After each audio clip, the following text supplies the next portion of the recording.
go 52 times a year. The week is done and over with before you know.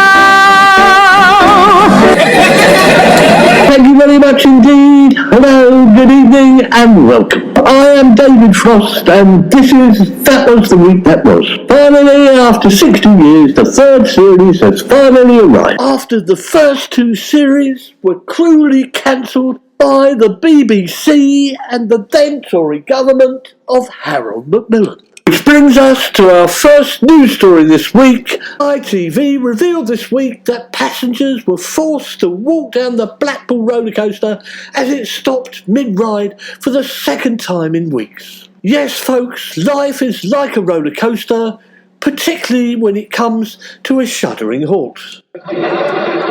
In Wales, and only in Wales, could it happen.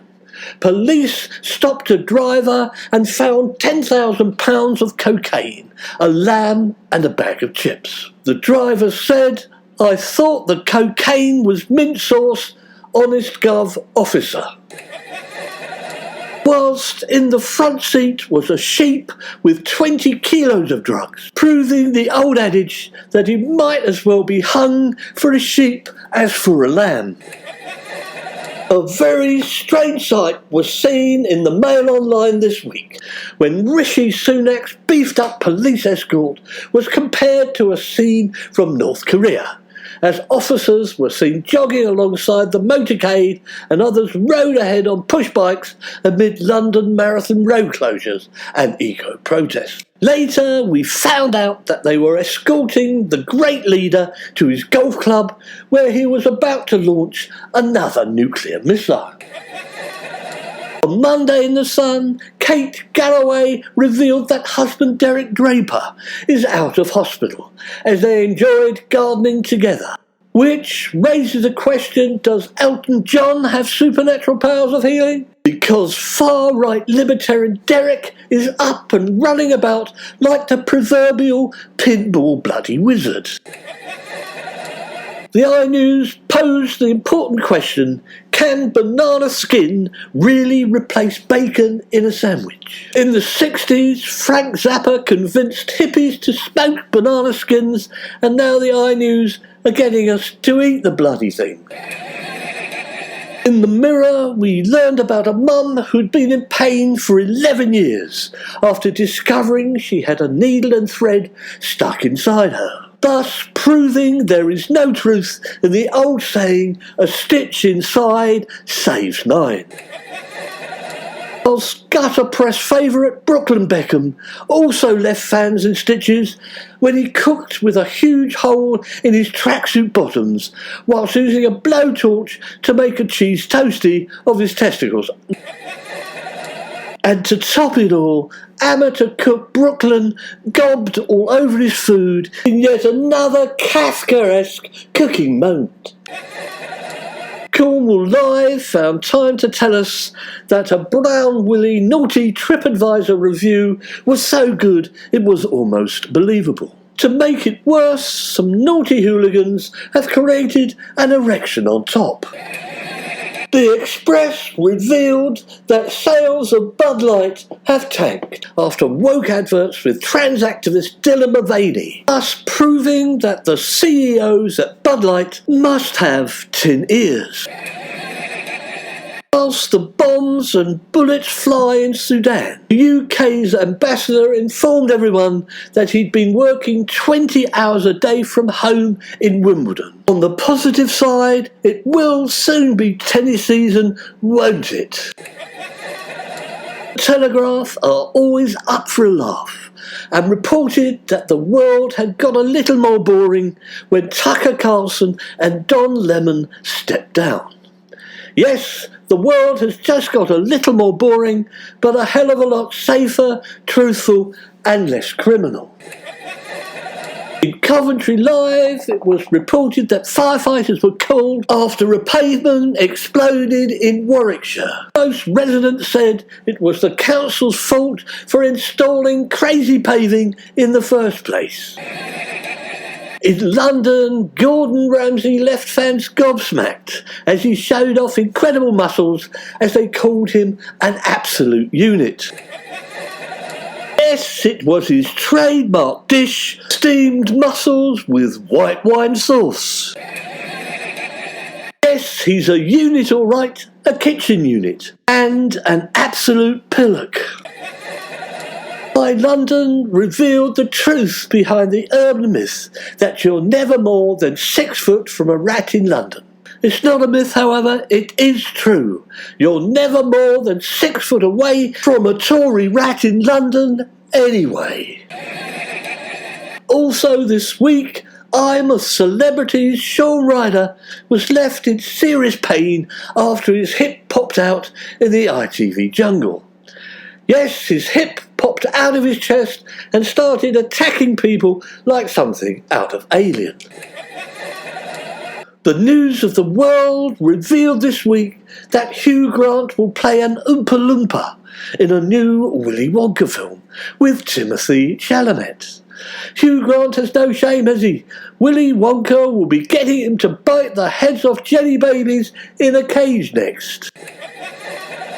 The Guardian told us this week that Denise Coffey muddied the waters as Tories washed their hands of the sewage scandal. Theresa is game for anything, and she made clear that she would happily go knee-deep in sewage on any beach. So, in the summer holidays, if you see Denise Coffey on a beach, you know you're knee-deep in sewage. Apparently, Jeremy Clarkson said that's just how he likes to imagine her. Up north, in a Yorkshire town, we heard that they plan to bring back the quirky Cowpat Challenge with a £2,000 prize. And it's also good to see that Theresa Coffey has brought back the Human Turd Challenge on British beaches. Not to be outdone, Kate and William were spotted carrying pizzas just days after Meghan and Harry had a well-publicised date night. It was actually more than that. It was Prince William showing Andrew how he should have nailed his pizza alibi. In lovely Cornwall, an intoxicated driver was arrested after crashing a new motorhome on the A394 near Helston. Yes, who indeed was the driver? The problems continue to mount up for Nicola Sturgeon in her attempt to become a Cornish MP. It was reported in the Metro that the Scottish Stone of Destiny is back in London 700 years after the English first stole it. Apparently it was found in the back of a crashed motorhome in Cornwall. We had a slap across the face this week as the AstraZeneca chief warned high-tax Britain now is very unattractive. Is that about as unattractive as the Barbie doll Mattel made of one of their female scientists?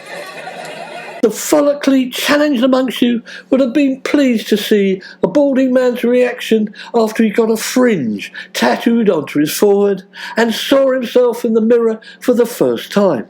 He later revealed that he had first had it done at the Edinburgh Fringe but couldn't get anybody to look at him.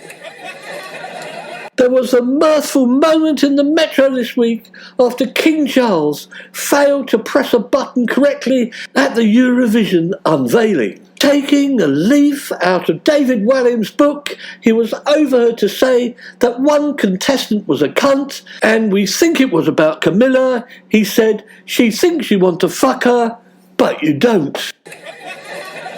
Rumours that King Charles is second in line to press the nuclear button if Rishi Sunak dies are fortunately untrue. The Metro cracked a lot of jokes when it said Mr Whippy has 99 problems after being caught speeding in an ice cream van. Mr Whippy got hundreds and thousands of points on his licence and lost lots of lolly. The Times told us that Chinese banks are laundering cash for drug cartels. Interpol are reputed to be trying to locate Aladdin and Widow Twanky, who are believed to have been involved in the laundering. This week, villagers put up pothole signs warning drivers to adjust bra straps and remove dentures. Now, I'm not very good with cars and didn't know they had dentures and bra straps. A new first this week, Pope Francis gave women the right to vote in bishops' meetings for the first time. But only after one of the nuns threw herself in front of the Pope-mobile and several others chained themselves to the Vatican railing. On Friday, we heard about the sacred moment from King Charles's coronation, which will in fact be kept private. Is that the sacred moment when Charles has to hide because he has been given a dozen carrier bags stuffed full of cash?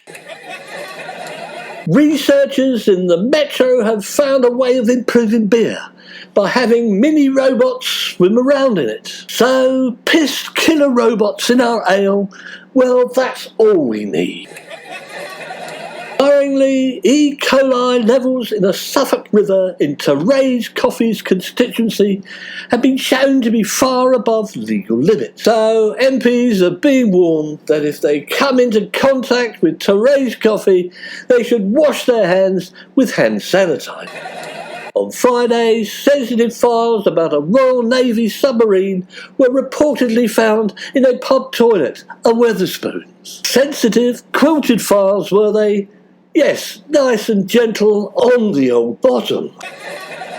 In Wales Online, Rishi Sunak said the people of Wales are guinea pigs in Labour's socialist experiment. By contrast, the Tory libertarian experiment involves making English people swim in neat sewage. So, whatever happened to Bubbles the monkey?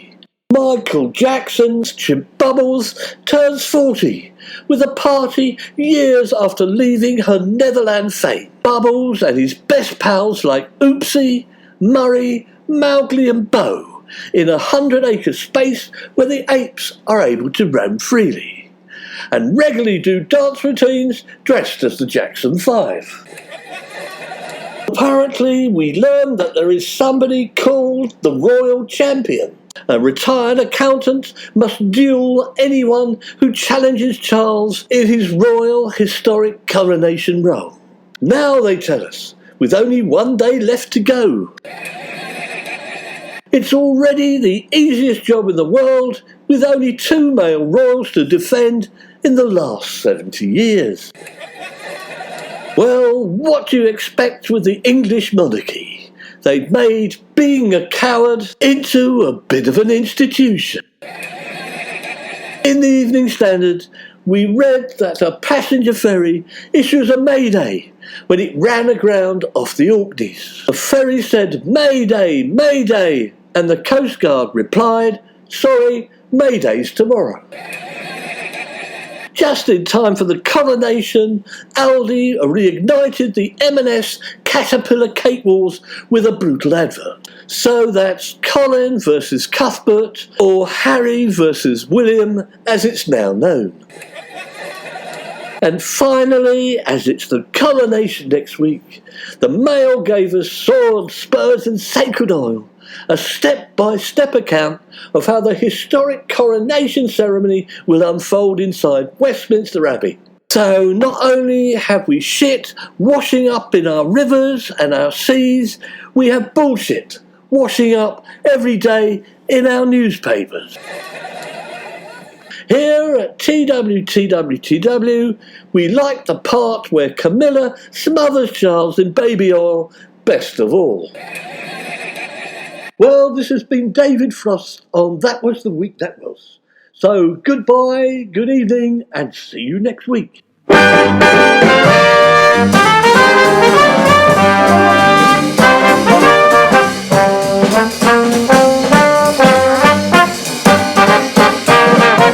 That was the week that was. It's over, let it go. 52 times a year, the week is done and over with before